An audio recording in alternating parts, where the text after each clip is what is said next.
ಈ ಬೆಟ್ಟ ಇರೋದು 3200 ಅಡಿ ಕಣ್ರಪ್ಪ. 2.5 ಕಿಲೋಮೀಟರ್ ಬೆಟ್ಟ ಇದು, ಸುಲಭ ಅಲ್ಲ. ಇಡೀ ಬೆಟ್ಟನ ಒಂದೇ ಹೆಜ್ಜೆಯಲ್ಲಿ ಇಳಿದಿರೋ ಮೂರ್ತಿ ಕಬ್ಬಾಳಮ್ಮ. ಈ ಬೆಟ್ಟದ ಮೇಲೆ ಇರುವಂತ ಶಿಲೆ ಕೆಳಗಡೆ ಗ್ಲಾಸ್ ಅಲ್ಲಿ ಇದೆಯಲ್ಲ, ಆ ಶಿಲೆ ಎರಡು ಒಂದೇ ಸಮಯದಲ್ಲಿ ಆಗಿರೋದು.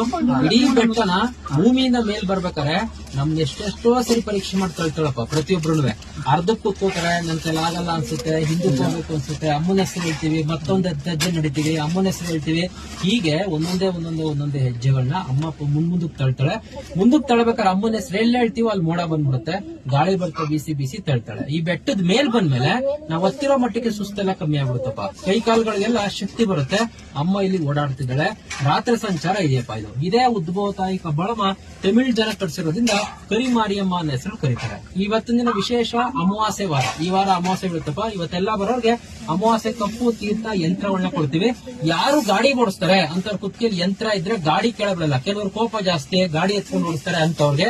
ವಿದ್ಯಾಭ್ಯಾಸ ಓದ್ತಾರೆ, ಬಹಳ ಬೇಗ ಮರ್ತೋಗುತ್ತೆ ಅನ್ನೋರ್ಗೆ, ಇನ್ನೂ ಮದ್ವೆ ಆಗಿಲ್ಲ, ಇನ್ನೂ ಮಕ್ಕಳಾಗಿಲ್ಲ ಅನ್ನೋಂತ ತಂದೆ ತಾಯಿಗಳಿಗೆ, ಹುಷಾರಿಲ್ದವ್ರಿಗೆ ಯಂತ್ರ ತಗೊಂಡೋಗ್ತಾರಪ್ಪ. ಇವಕ್ಕೆಲ್ಲ ಮಾಂಸ ತಿನ್ಬೋದು, ಸೂತ್ಕೊ ಬಂದು ತೊಂದ್ರೆ ಇಲ್ಲ. ಹೆಣ್ಮಕ್ಳು 1 ವರ್ಷ ಪೂರ್ತಿ ಇರ್ತದೆ. ಇನ್ನ ಮನೇಲಿ ದುಡಿತೀವಿ, ಕೈಗತ್ತಾ ಇಲ್ಲ, ಸಂಪಾದನೆ ಮಾಡ್ತೀವಿ, ನಿಲ್ತಾ ಇಲ್ಲ ಅನ್ನೋರ್ಗೆ ಅಮ್ಮನ ವಿಗ್ರಹ ಲಕ್ಷ್ಮಿ ಕಾಯಿನ್ ಕೊಡ್ತೀವಿ.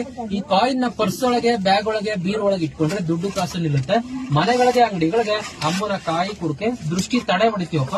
ಅರ್ಕೆ ಕಾಣಿಕೆ ತಾಯಿ ಉಂಡಿಗೆ ಹಾಕ್ಬೋದು. ನಮಸ್ಕಾರ ಮಾಡ್ಕೊಳ್ಳಿ. ಕೈ